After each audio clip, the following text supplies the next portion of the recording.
Hi everyone! Magandang araw po sa inyong lahat. Ito nga po pala yung araw na yon na pumunta kami ng Kasiguran, Lungib. Ito yung araw ng 9 charity event namin. Wala na tong intro-intro guys. Dire-diretso na to. Dito na nga kami dito sa part na to sa Kasiguran. Hinahanap namin yung bahay ng beneficiary namin. Isa nga po pala siyang SB member din. At yung anak niya ang napili naming beneficiary para mapacheck up na niya. Meron nga pala kami dito guys kasamang isang sponsor sa charity namin na ito. Titingnan daw niya kung anong mga ginagawa namin sa charity event kaya sumama siya. Isa siyang customer ni Press ni Chucky Vlog. Kaya sumama siya sa amin para tingnan daw ang kalagayan ng kanyang i-sponsoran. Isa siyang Pilipino pero nakapangasawa na siya sa ibang bansa kaya doon na siya citizen. Umuwi lang siya dito para magbakasyon sa kanyang pamilya. And dito nga guys, nakarating na kami dito sa bahay ng aming beneficiary. At pagpasok nga namin dyan sa bahay nila ay pinipigil ko na yung luha ko. Dahil nung nakita ko yung beneficiary talagang naawa ako. Yung hello ko talaga, paluha na ako. Hello! Umalis na nga muna ako dyan guys kasi naluluhan na talaga ako. Pumunta ako dito kala Manay M sa bahay nila. Dito nagluluto ng snack para mamaya tatas ng event ay dito Si kami Lodi mag-snack. Alvin. At nadatnan ko nga dito yung ibang SB member guys. Sakala ko nga di pupunta si Lodi Alexander pero andito na sila tapos sila Tanggol. Kanina nadatnan din namin dito sila Paulo tapos si Kuya MJ tsaka si Romel. Galing sila ng Arpak sa team nila sa STS. Dito rin sila nag-stay at nag-lunch. Pero nung dumating na kami at magsisimula na rin yung program, umalis na rin sila. Kasi may lakad ba daw sila. At sa wakas, pagkatapos ng 2 taon, nagkaroon na rin ng uniform si Lodi ka-backyard. Kasi wala talaga siyang uniform. 2 taon na siya sa SB pero hindi siya nag-a-avail ng uniform. Ngayon lang siya guys. Ito nga ay kasama rin namin yung iba pa naming member. Asawa pala yun ni Bumbo. Dito nga ay bumalik na kami dito sa bahay ni Lodi Padaba Vlog para magsimula na ang aming charity para sa aming beneficiary na si Miguel. Guys, kung mapapansin nyo nga ay talagang walang-wala din sila. Yan po yung bahay nila dyan. Guys, si Miguel po ay nakakaintindi siya pag kinakausap siya. Ang problema lang po talaga ay hindi siya nakakalakad. Tapos yung katawan niya yan, payat siya. 10 years old na po siya. Pero bibong bata po yan, matalino. Kasi pag tinatanong namin, sumasagot siya. Tapos ang lakas ng loob niya. Sa part na yan guys, nagsimula na po kami. Tapos na ako mag-prayer kasi hindi ko na nabigyan yung sarili ko syempre. Pagbulig sa aking nene na makatabangan po ninyo. Kasi salamat po sa mga sponsor, sa team, Dorsey Vloggers, at sa mga maabot pa po na sponsor. At syempre sa aming bisita, nayawan po sa likodan. Si Ma'am Mila Wolf. Ma'am Mila Wolf. Mila Wolf. Soon to be. Yari po siya sa amon, maski di po namin siya masyado pa kilala, pero yari Guys, siya yung sumama sa amin na sinasabi ko sa inyo kanina, si Ma'am Mela Wolf ang sponsor natin. Sumama pa talaga sa event natin. Thank you Ma'am Mela Wolf. At dito nga guys ay isa-isa na tayong nagpakilala bilang mga vlogger. Una-una ako na po muna mapakilala. Ako po si Kahilig Vlogs. Vlogger po ng Bulabog, Sorsogon City. Ako po ang bunso sa among team. Ako po si Tanggol alias Pulmaso Vlog, taga San Lorenzo, bibigado ko dito ng vlogger ng susunod. Ako po si Jonah Heresano na taga-gidi lang po sa Lungib, Kasiguran din po. Ako po si Juliana Van. Taga-didi man po sa Lungib, Sigura. Thank you. Maray na hapon sa inyo kapos. Ako tabi, isa ko na membro ka LSP, nagmamakulog sa brigadibo nila manungulit sa event na ini. Kasi nakulaw na tapang na itatawag sa inda bilang salong na nangangaipo. Ako tabi si si Lito Cañita, taga San Lorenzo, Bibingka, Sorsogon. Sana maging okay ang kapusan mo. Salamat. Salamat po. Ako po pala si Beverly Cusil Reyes, Tagalogin po. Thank you. Ano po sa atong labos, ako po si Anthony Cantonos, Tonet Personal Vlog, member sa SB. Salamat po. Tagadigas niya. Ako si Ogma. Ogma Vlog. Mapagpalang araw sa ating lahat mga kapakerd. Ako po si Samuel Haro, member ng Team Source Vloggers, vlogger po ng Abuyog, Sorsogon City. Shoutout sa inyong lahat. Guardia po ng Abuyog. Si Joe Black na Castilla, President po ng Source Vlog. Maraming salamat po sa nakisama po sa pagsiyang na charter. Salamat. Diyos mahay na hapon tali sa Tuya Gabos.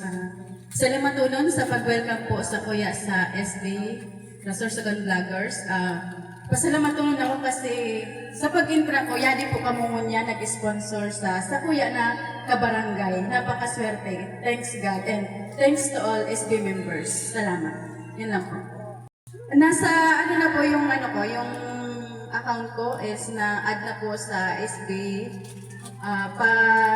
Check na lang po minsan ako po busy talaga sa buhay pero At pagkatapos nga magpakilala isa-isa guys, ay nagpasalamat na rin kami sa aming mga sponsor. yun lang po.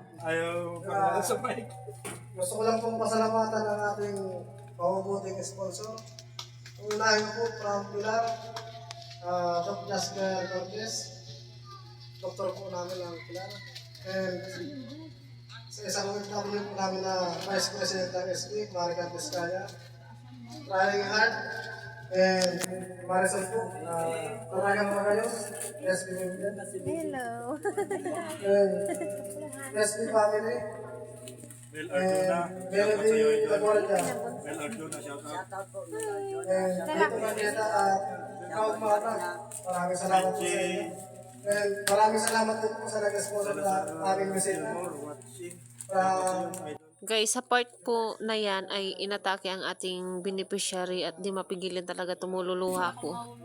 Kaya po ang kanyang karamdaman, mga Parang nagtatagas po.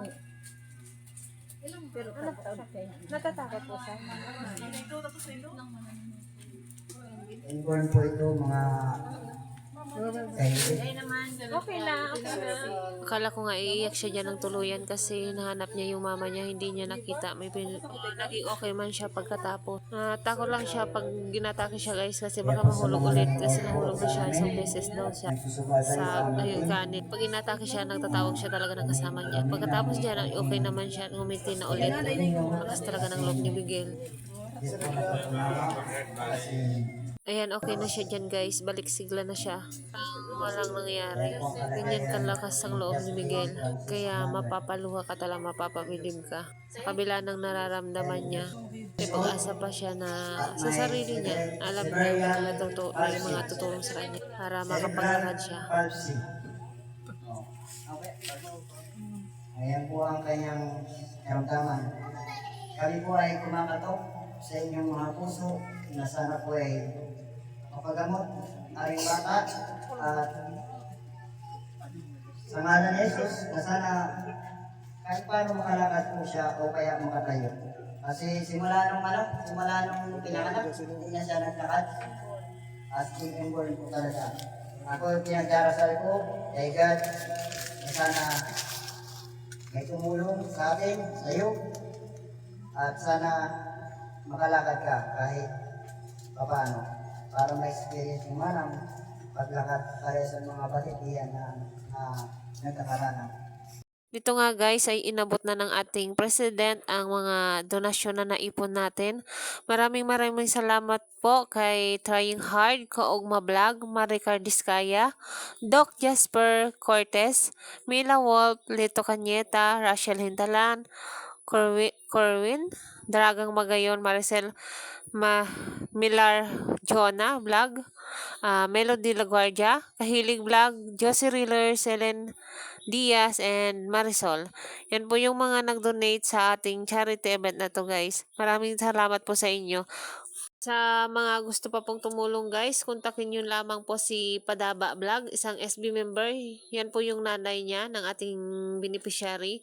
Siya na lang po yung direktang kontakin nyo dahil yung binigay po namin ngayon sa ating beneficiary, alam nating hindi sapat dahil magpa-check up lamang po yan, pamasahin nila papuntang Sorsogon at pangbili ng gamot kung may sobra pa.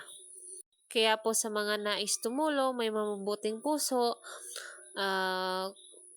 pwede po kayong tumulong, mag-sponsor kay Miguel para tuluyan po siyang gumaling at makapaglakad naman po siya. Kasi ang aming team ay hindi naman po lahat nagsasahod sa pagbablog at hindi rin po lahat may trabaho para magkapagbigay lagi ating beneficiary. Kaya po ang aming team ay kumakatok sa ibang charity member o mga rides, charity rides para makatulong po kay Miguel. Miguel ay isang batang bibo, matalino. Yun nga lang po yung talagang problema niya, hindi siya makapaglakad dahil nga po sa kanyang depresya. Nagsisisure po siya. Ang karamdaman niya po ay cerebral palsy. At siya po ay 10 years old na. Ang kanyang tunay na pangalan ay Justin Francis Miguel Hagos Harilia. Siyempre, mayroon din kami hinatid sa kanyang konti kalahating sakong bigas at mga grocery na sana makatulong sa kanilang pang-araw-araw na mga pangangailangan. Na alam din namin hindi sapat pero sana sa tulong ni Lord ay makakuha tayo ng sponsor para sa anak ng ating member na si Padaba Vlog. Pakita yung live hindi pa po namin bigas. Yung mga grocery na konti. Ang aming chairman. Sana happy ka ngayong araw. Kasi ka man na kami nakapunta dito.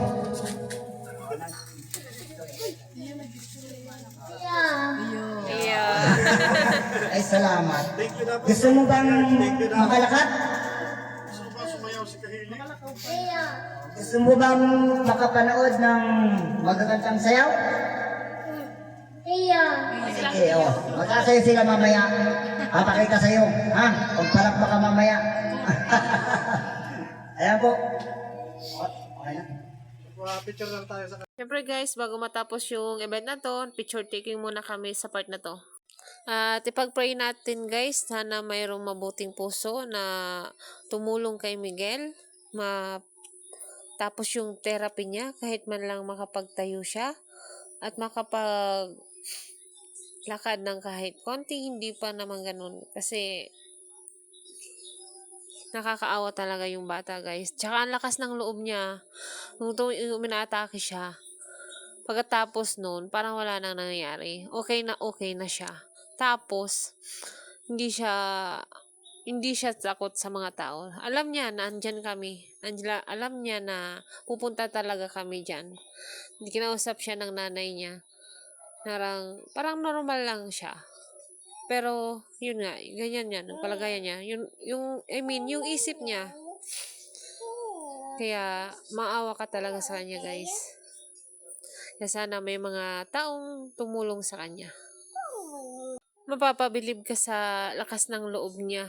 Yung talagang may pag-asa siya sa sarili niya na parang alam niya sa sarili niya na may tutulong sa kanya at makakapaglakad siya. Ganun siya guys. Nakaka-inspire na parang ikaw may pinagdadaanan tapos siya mas malala pero yung lakas ng loob niya andyan. Kaya sana talaga mayroong sponsor na tumulong sa kanya makapag-therapy siya at mapunan yung mga laboratories niya at matapos yung mga therapy niya. So yun, pakinggan nyo na lang yung kanta namin guys kasi parang naiyak na naman ako. Pagkatapos nga ng picture taking na yan, ayun, sinayawan naman si Miguel ng ibang team natin para sumaya naman siya. Tapos, snack time na, doon kami sa bahay nila Manay and sa pasyensyahan nyo na yung boses ko kasi may sinusitis ako ngayon. Kami ang Team Sorcy, handang maglingkod sa hirap at ginhawa, hindi mapapagod. Basher man ay dumami, kami lalong tatatag. pag-ibig sa kapwa ang aming ibinibihag. Dahil ang tunay na saya aming nakakam-lakas ng puso't damdamin. Sama-sama kaming laging handa, kahit anong bagyo patuloy ang laban. Team Sorcy, sa bawat hakbang di kami susuko. Sa bawat oras, sa bawat sandali, tiwalang pagkakaibigan ang aming sandigan. Walang makakapigil sa aming pangarap. Kami ang Team Sorcy, patuloy ang agos ng buhay hanggang maglingkod. Sa hirap at ginhawa, Team Sorcy, sama-sama tayo'y lalaban pa. Hey, hey! Maglingkod sa hirap at ginhawa, Team Sorcy, sama-sama tayo'y lalaban pa. Team Sorcy, sama-sama tayo'y lalaban pa. Team Sorcy. Nabos sa isang pangarap, sa puso naglalakbay. May paninindigan, isang layunin ng taglay. Kami ang Team Sorcy Vlogger, handang tumulong sa mga batang nangangailangan. Kami ay laging buo sa bawat hamon at laban. Di kami sumusuko sa ngiti nila. Kami ay nabubuo, pasayahin sila, hatid ay saya. Kahit saan man, handa kaming sumaya. Sa puso't isip, laging bukas ang aming kamay. Team Sorcy Vlogger, tayo'y magkaisa. Marami na kaming pinagdaan, ang lakas ay di mawawala. Workout ang sigla, enerhiya ay sumisikla. Pa-funky ang ritmo, bawat hapang ay may saysay. Sa bawat patulong puso ay tumitibay. Sama-sama tayo sa pangarap ay abot kamay. Team Sorcy Vlogger, sa saya ay walang kapantay. Laging handa sa bawat batang nangangailangan. Dahil sa puso namin sila'y mahal at alaga.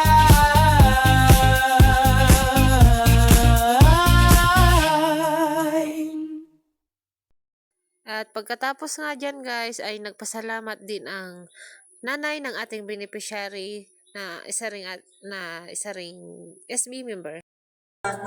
Diyos nang bahala sa inyo, mami. Tumbasan, naitaw niya sa mga. Salamat, Abi.